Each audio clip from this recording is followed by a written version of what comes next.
সাল্লাল্লাহু আলাইহি ওয়াসাল্লাম আরো খুশখবরি দিতা ওয়া শাফাআহু ফি আশারাতিন মিন আহলি বাইতিহি। আল্লাহ পাক পরওয়ারদিগার আলমের এই হাবিব সাহেব তার আত্মীয়-স্বজনের মাঝ থেকে আরো 10 জন মানুষের সুপারিশ করিয়া জান্নাতে যাবার অনুমতি দিয়ে দিবা। সুবহানাল্লাহ।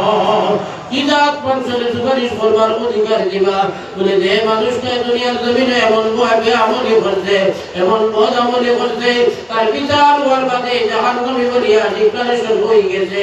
এই জাতীয় মানুষ তার বাপ যদি না হইয়া তখন মা যদি হইয়া তখন ভাই হইয়া থাকে, বই হইয়া থাকে, তার জাগির বাড়ির বেটা হইয়া থাকে, জাগির বাড়ির বেটি হইয়া থাকেন, বা অন্য কোনো আত্মীয় স্বজন যদি হইয়া থাকেন, এই বাচ্চারে এই ছেলেরে এই হাবিব সাহেব আল্লাহ পাক পরওয়ারদিগার আলমের অধিকার দিয়ে দিবা যে তোমার এই অমুক আত্মীয়, এই অমুক আত্মীয়, তুমি যদি তার ক্ষেত্রে সুপারিশ করি নাও, তুমি যদি তার কাছে কোনদিন যে আল্লাহ এমনি মাফ করিয়ে জান্নাত দিলাও, জাহান্নামের বাকি বলি গেছে যে বেটা, জাহান্নামের বাকি বলি গেছেন যে বেটি, ওই বেটির ছেলেটা যে সময় হাবিব সাহেব